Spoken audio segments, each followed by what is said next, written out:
Langsung dari Pahang, kita mulakan dengan kisah seorang warga emas Lembam, Mat Yusof Abdul Rahman, 64 tahun, yang hidup sebatang kara dalam keadaan serba kekurangan di kampung Tanjung Pandan, Kuala Krau, Temerloh. Mat Yusof tinggal di sebuah rumah yang dikelilingi hutan tanpa bekalan air dan elektrik. Namun kesusahan Mat Yusof itu bakal berakhir tak lama lagi kerana rumahnya akan dibaiki dan disambung bekalan air dan elektrik dalam tempoh terdekat.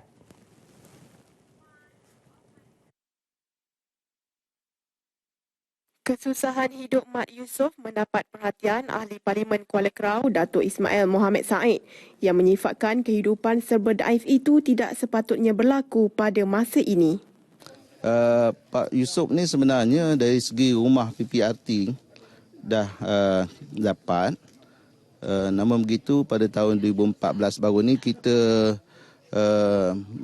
menghadapi banjir yang besar dan nampak rumah ni perlu dibaiki segera, dan saya meluluskan sejumlah RM5,000 lah untuk kita baiki segera rumah ni, tukar atap dan juga pintu, dinding yang telah rosak. Manakala bekalan air dan bekalan elektrik akan kita sambung.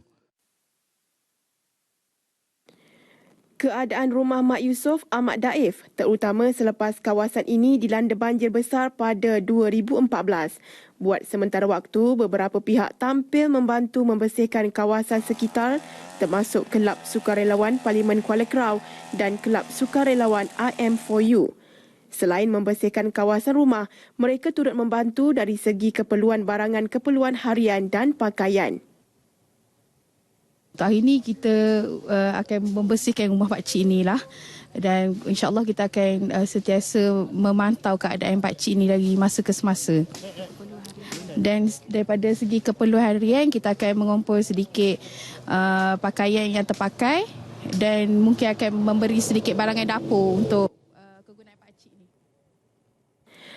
Menurut seorang penduduk, kehidupan Mat Yusof amat bergantung kepada bekalan air hujan dan berharap pihak berwajib dapat membantunya segera.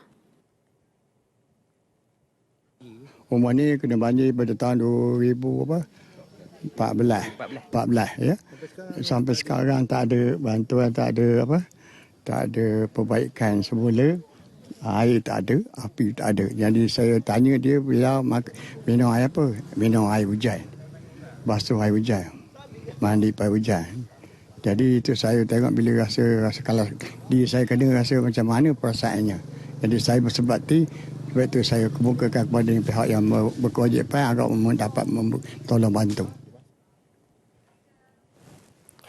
RM437 juta jumlah pembayaran balik pinjaman berjaya diselesaikan Agensi Kaunseling dan Pengurusan Kredit AKPK melibatkan kira-kira 10,705 kes berhubung masalah pengurusan keuangan di seluruh negara sehingga 30 Jun lalu. Tahun ini, lebih 55,000 pelanggan telah mendapat perkhidmatan kaunseling, manakala 11,444 orang daripada mereka dibantu melalui program pengurusan kredit PPK.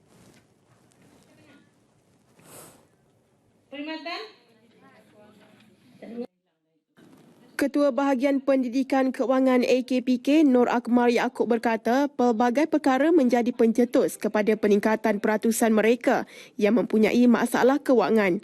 Kebanyakannya berpunca daripada perancangan keuangan yang lemah dan tidak mengikut kemampuan kerana tahap disiplin keuangan yang kurang. Menggunakan. Jadi itulah cabaran pada AKPK untuk memberikan pendidikan kewangan dan mengubah tingkah laku cara kehidupan mereka. Kami tidak pernah mengatakan kad kredit tak baik. Okay? Kami selalu kata gunakan kad kredit wisely, dengan secara bijak. Itu yang kami selalu sarankan. Ketika ditemui media pada program AKPK bersama anda di Kuantan, Nur Akmal berkata AKPK turut membantu pelanggan menstruktur semula bayaran pinjaman tabung pendidikan tinggi nasional PTPTN. Setakat ini, AKPK berjaya menyelesaikan kira-kira RM500 juta pembayaran balik PTPTN. Klinikan kedai makan yang mendapat julukan Kedai Merdeka bukan sahaja menterjemahkan rasa cinta pemiliknya terhadap negara, tetapi turut punya misi ingin menyemai semangat yang sama kepada generasi muda. Tampil dengan hiasan jalur gemilang sepanjang tahun, kedai itu dilihat begitu meriah dan berwarna-warni dengan pelbagai lukisan mural termasuk potret Perdana Menteri yang pertama, itu Tunku Abdul Rahman Putra Al-Haj.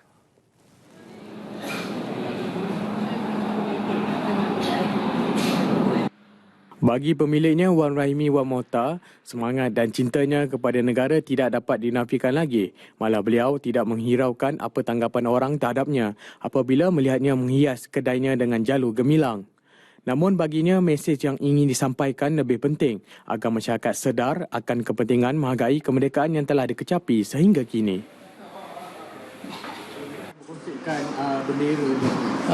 Satu pasalnya generasi muda tidak ada dengan kemerdekaan hari ini. Saya untuk membangkitlah generasi muda.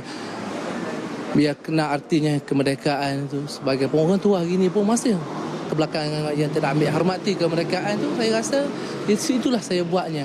Untuk generasi-generasi yang masa kini lupa dengan kemerdekaan kita.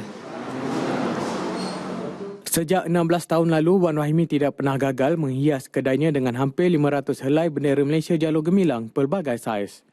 Dengan kos RM3,000, kedainya dihias setiap tahun dengan makna tersirat mengenai erti kemerdekaan yang tidak mampu diganti dengan RM1. Turut dihias dengan jalur gemilang ialah kenderaannya seperti van dan kereta mini miliknya yang telah diubah suai bertemakan sambutan Hari Kemerdekaan setiap tahun. Malah setiap tahun beliau tidak pernah gagal mengambil bahagian dalam perarakan Hari Kemerdekaan peringkat negeri selain menyertai pertandingan sempena Hari Kemerdekaan anjuran Pejabat Penerangan Daerah. Sekian paparan berita dari Pahang.